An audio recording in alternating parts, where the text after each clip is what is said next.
দেখো, অভিযোগ করতে করতে কখন যে ভালোবাসাটা কমে যায় আমরা কিন্তু বুঝতে পারি না। কোনো একটা মানুষের জীবনে প্রবেশ করার সময় তো অনুমতি লাগে রে বাবা,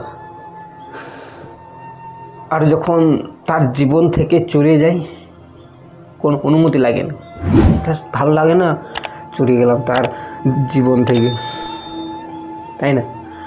একটা মানুষের জীবনে যখন আসবে, কত রাত জেগে কত দিন ধরে কত কথা কত স্মৃতি জড়িয়ে থাকে, দেন যখন যাওয়ার সময় হয় কিছু বলার প্রয়োজন হয় না, ভালো লাগলো না, দেন চলে গেলাম জীবন থেকে। একটি সম্পর্কের মধ্যে কথা বলা কোনো দিন শেষ হয়ে যায় না। কোনো একটা মানুষের দিক থেকে কথা বলাটা বন্ধ হয়ে যায়, আমি আর থাকতে চাইছি না তোমার জীবনে।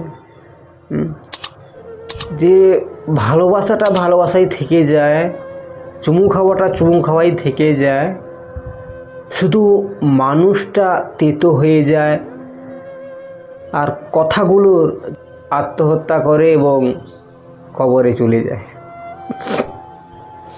বুঝলে কথাগুলো? মানুষটা তেতো হয়ে যায় আর আমি থাকবো না তোমার জীবনে, হঠাৎ করে সব কিছু পলকের মতো শেষ হয়ে যায়। কথাটা হচ্ছে এরকম যে কাউকে কিভাবে সহজে ভোলা যায়, বুঝলে? তো বন্ধুরা, আমি আছি তোমাদের সঙ্গে গোবিন্দ, আর আমাকে যদি ইউটিউব বাদে আলাদা কোনো প্ল্যাটফর্মে দেখে থাকো তো যাও আমার ইউটিউবে চ্যানেলটাকে সাবস্ক্রাইব করো। এবং আচ্ছা, কাউকে যদি আমরা ভুলে যাব মনে করি, সহজে কি ভুলে যাওয়া যায় তাকে? তাহলে কি পসিবল যে কাউকে ভুলে যাব, হঠাৎ করে ভুলে গেলাম? তোমার ব্রেনের কাজ হচ্ছে কোনো কিছুকে মনে রাখা। কোনো কিছু যখন প্র্যাকটিস করি তখন তো আমাদের ব্রেনের কাজ হচ্ছে ওটাকে ধরে রাখা, প্র্যাকটিস করে রাখা। আর তুমি যদি কোনো কিছু একটা হঠাৎ ভুলে যাও তাহলে নিশ্চয়ই তোমার ব্রেনের প্রবলেম, তোমাকে ডক্টরের কাছে যাওয়া উচিত। পিছনটাকে ভুলে যেতে হবে, অতীতটাকে, বর্তমানের দিকে আস্তে আস্তে তোমাকে এগিয়ে যেতে হবে। আর কি বলবো তোমাকে?